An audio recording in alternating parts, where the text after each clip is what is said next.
Yeah, we're Hilary and Anna. We're the Shakespeare sisters, and we co-write and direct. And Much Ado is a Shakespeare adaptation that we directed together. So it's a modern adaptation of Shakespeare's Much Ado About Nothing.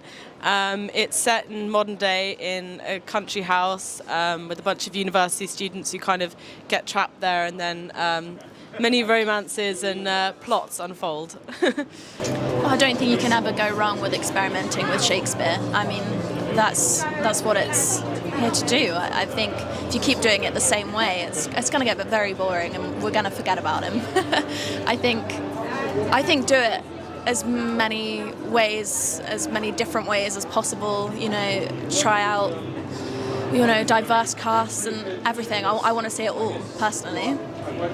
It occurred to me last night actually that a lot of, not just Shakespeare, but old stuff in general being remade in this day and age, a lot of it is this isn't a postmodern work, or it doesn't feel like it to me. It feels quite, it's not like meta in any way or whatever. It's not like trying to say, yeah, we're making a Shakespeare thing and dissecting the language or whatever. It feels quite pure and true to the text.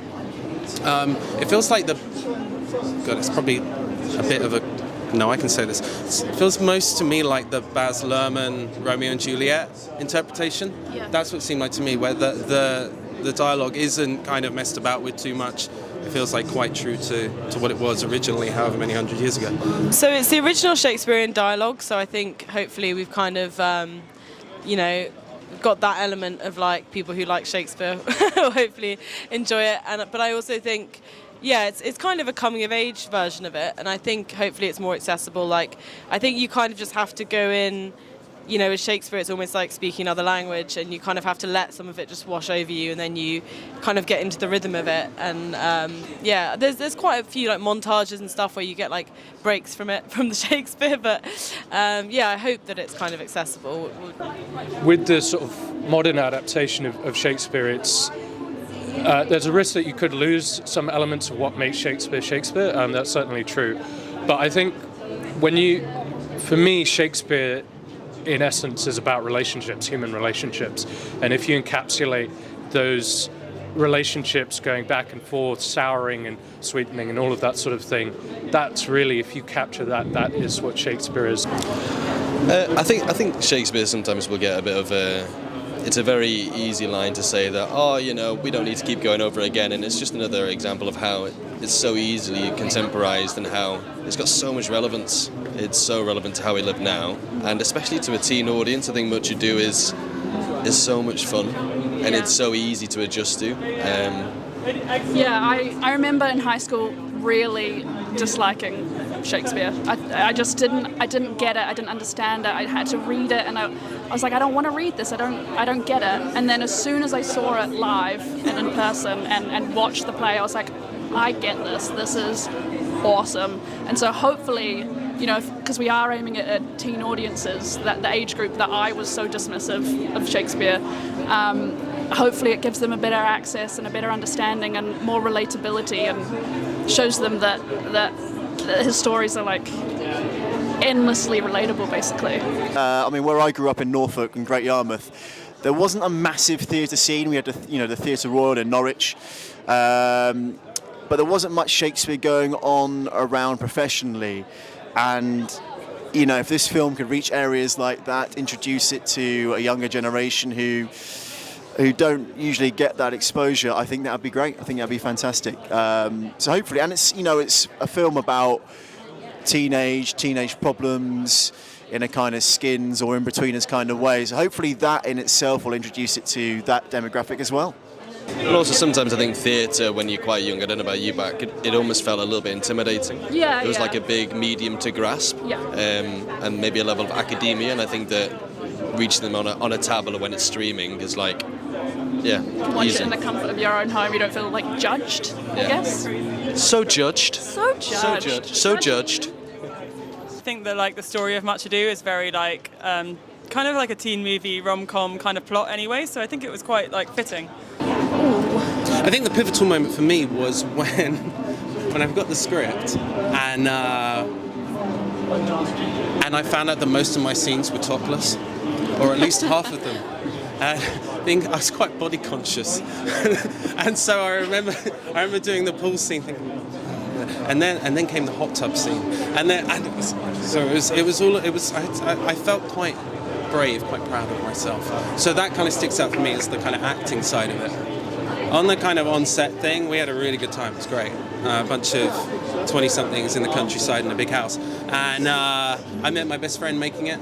It was definitely the relationship we had off screen that kind of translated into the on screen. But for me particularly, I spent a lot of time with Emma, who plays Beatrice, and it was mad because the first time I met her, we went straight into one of the big scenes, and honestly it felt like she was my sister without even spending any time together. So I think this sort of cast that Hilary and Anna have put together is just they really thought about it, and it really worked out well. I think it really shows. It really makes sense now. Yeah.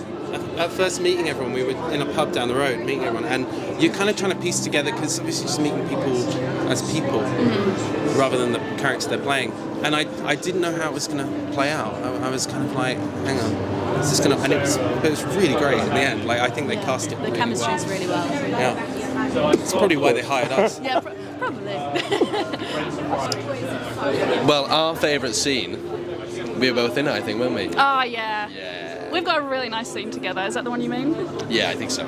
Wait, which one do you mean? Say it on 3. 1, 2, 3. Outside in the garden. Outside the garden, nailed You it. didn't say it on 3. It was the one. It's after the fancy dress party. We Which, have a nice little moment.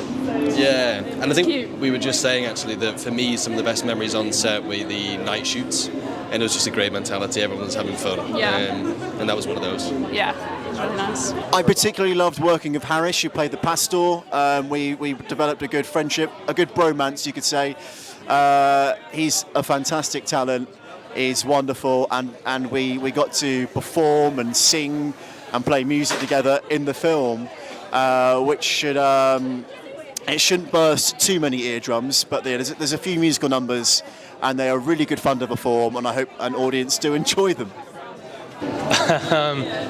Not because I'm in it, but because it was fun to film.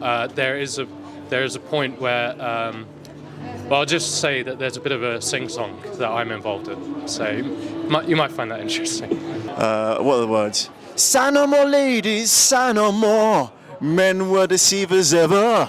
That's a little taste of what you'll be experiencing. That said, we do have some interesting haircuts. Well, I certainly did. For Shakespeare. That's true. Some people do.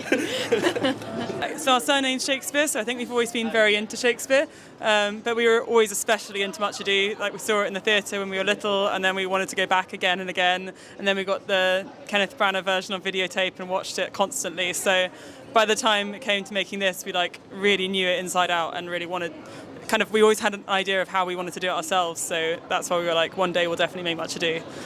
But I did do a lot of, I guess you could call it rep, a lot of amateur theatre and drama as I was growing up. And actually that was the way I met Anna and Hilary, because I was doing a stage adaptation of Four Lions, which they were filming parts of.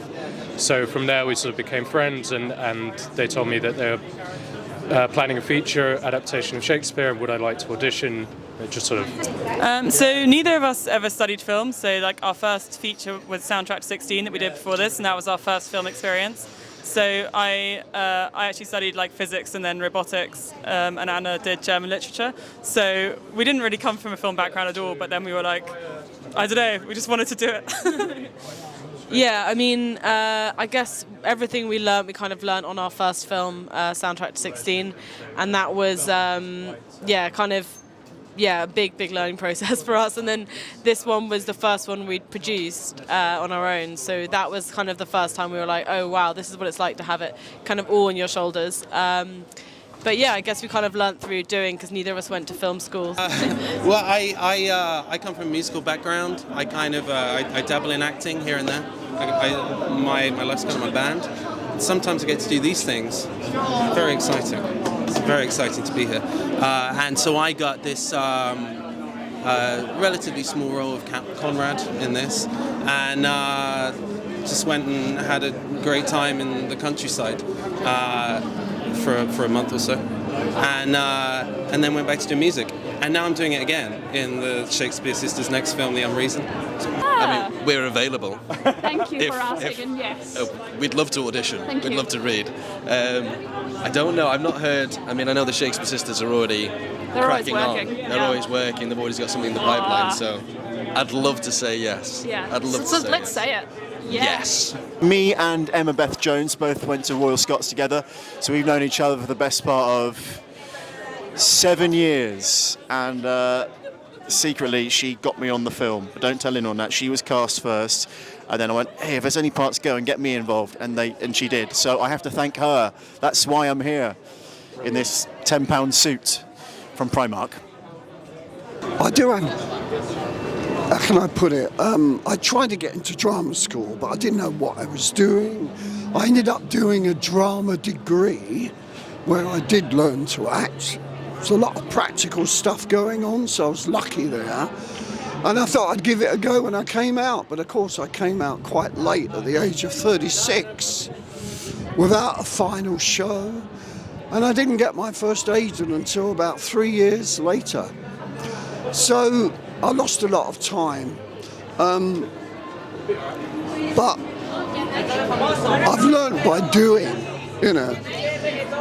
Plus, we did have quite a lot of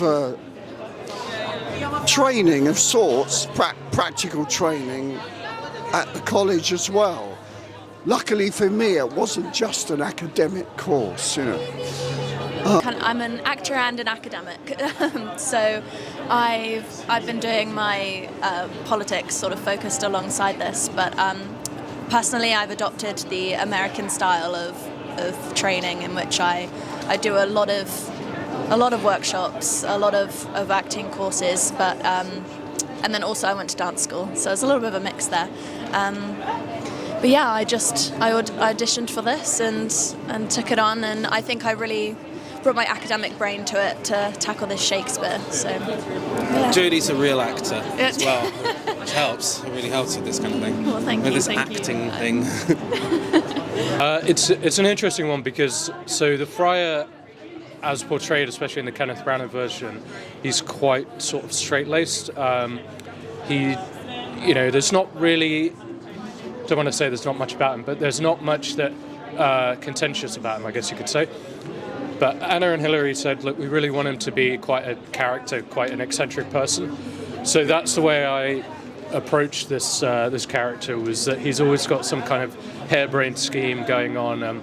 He's not fully with it, but he's always got his heart in the right place, I suppose. So I did all the drama school stuff. Luckily, where I went to drama school at Royal Scots, we had a month at the Globe Theatre, which was honestly one of the best months of my life, performing on that stage and getting to know the way they like to do it.